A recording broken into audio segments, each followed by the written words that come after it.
राज्यातील सर्व शेतकऱ्यांसाठी सर्वात मोठी आणि आनंदाची बातमी आली आहे। शेतकऱ्यांना पीक विम्याची रक्कम वाटप सुरू झाले आहे। मित्रांनो, 2023 पासून थकीत असलेला पीक विमा आता शेतकऱ्यांच्या बँक खात्यामध्ये वाटप करण्यात येत आहे। याच पीक विमा संदर्भात मोठी आणि महत्त्वाची अपडेट आली आहे। कमी नुकसान झालेल्या शेतकऱ्यांना जवळपास प्रति हेक्टर 7,000 रुपये आणि ज्या शेतकऱ्यांचं जास्त नुकसान झालं असेल अशा शेतकऱ्यांना 15,000 रुपये प्रति हेक्टर पीक विमा जमा होत आहे।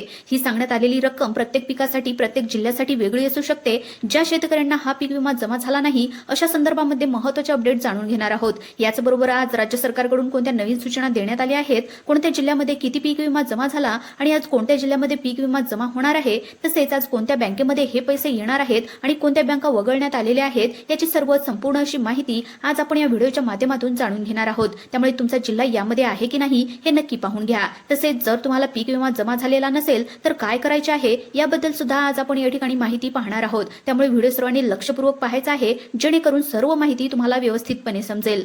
तर चला शेतकरी मित्रांनो, व्हिडिओ सुरू करूयात। पाहूयात पीक विमा आज कोणत्या जिल्ह्यामध्ये येणार आहे।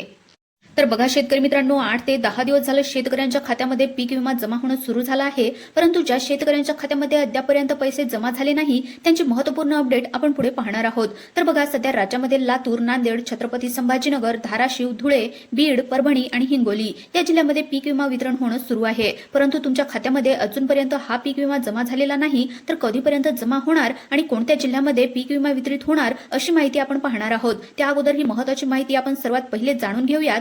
तर कमी नुकसान झालेल्या शेतकऱ्यांना 7,000 रुपये प्रति हेक्टर आणि जास्त नुकसान झालेल्या शेतकऱ्यांना 15,000 रुपये प्रति हेक्टर असा पीक विमा जमा होत आहे। तर काही शेतकऱ्यांना 25,000 रुपये देखील जमा होत आहेत। मित्रांनो, महत्त्वाची अपडेट तुम्हाला माहिती असणं अत्यंत गरजेचं आहे। सध्या आपण बघणार आहोत ज्या जिल्ह्यामध्ये पीक विमा जमा करण्यामध्ये आलेला आहे त्यामध्ये अद्यापही बऱ्याच शेतकऱ्यांना पीक विमा मिळाला नाही। हा पीक विमा न मिळण्याचे कारण आपण या ठिकाणी पाहणार आहोत। किंवा तुम्हाला पीक विमा जमा झाला परंतु हा पीक विमा तुमच्या खात्यामध्ये खूप कमी प्रमाणामध्ये अमाउंट या ठिकाणी जमा झालेली असेल, जसे की 800 रुपये असतील, 1500 रुपये असतील किंवा 2,500 रुपये असतील, अशा प्रकारचा पीक विमा तुमच्या खात्यामध्ये जमा झालेला असेल। हा एवढा कमी पीक विमा का जमा करण्यात आलेला आहे, तुम्हाला हा पीक विमा वाढवून देण्यात येईल का, अशा प्रकारची सुद्धा माहिती आपण या ठिकाणी पाहणार आहोत।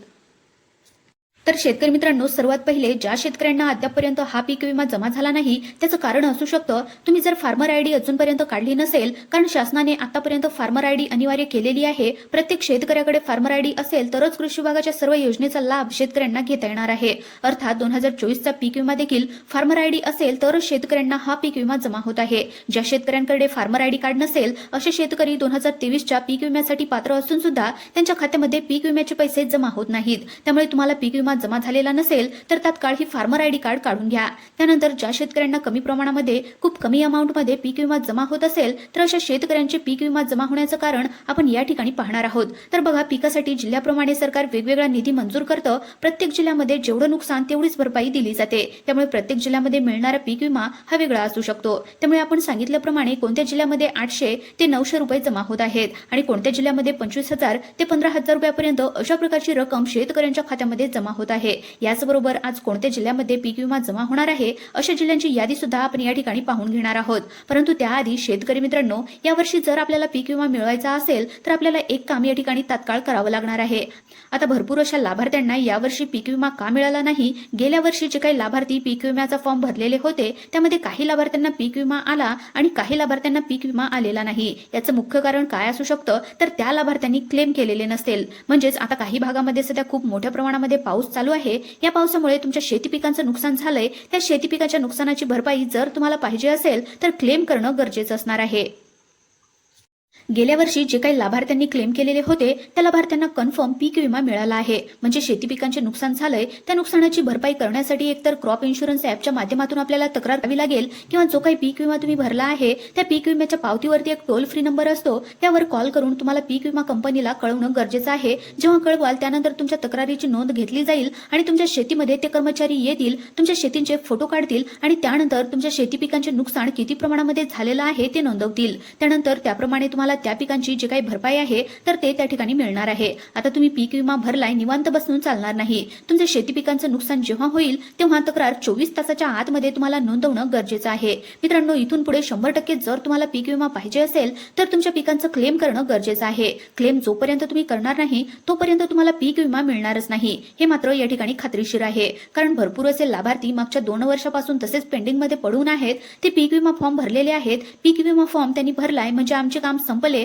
ऑटोमॅटिक पीक विमा येईल, तर तसं नाही. पीक विमा फॉर्म भरलाय तर तुम्हाला त्या ठिकाणी पीक विम्याचे क्लेम सुद्धा करावे लागणार आहे.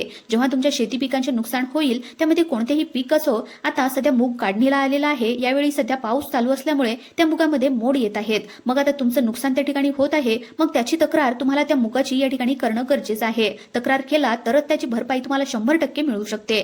जर तुम्ही तक्रारच केली नाही तर त्या ठिकाणी पीक विमा कंपनीला कसं कळणार की माझ्या शेतामधले जे काही नुकसान झालेले आहे ते त्यांना कळणारच नाही. त्यासाठी तुमच्या शेतामध्ये जे काही नुकसान सध्या पिकांचं झालेलं आहे, जेव्हा तुमच्या शेती पिकांचे नुकसान होईल त्यामध्ये कोणतेही पीक असो, आता सध्या मूग काढणीला आलेला आहे, यावेळी सध्या पाऊस चालू असल्यामुळे त्या मुगामध्ये मोड येत आहेत. मग आता तुमचं नुकसान त्या ठिकाणी होत आहे, मग त्याची तक्रार तुम्हाला त्या मुगाची या ठिकाणी करणं गरजेचं आहे. तक्रार केला तरच त्याची भरपाई तुम्हाला 100% मिळू शकते.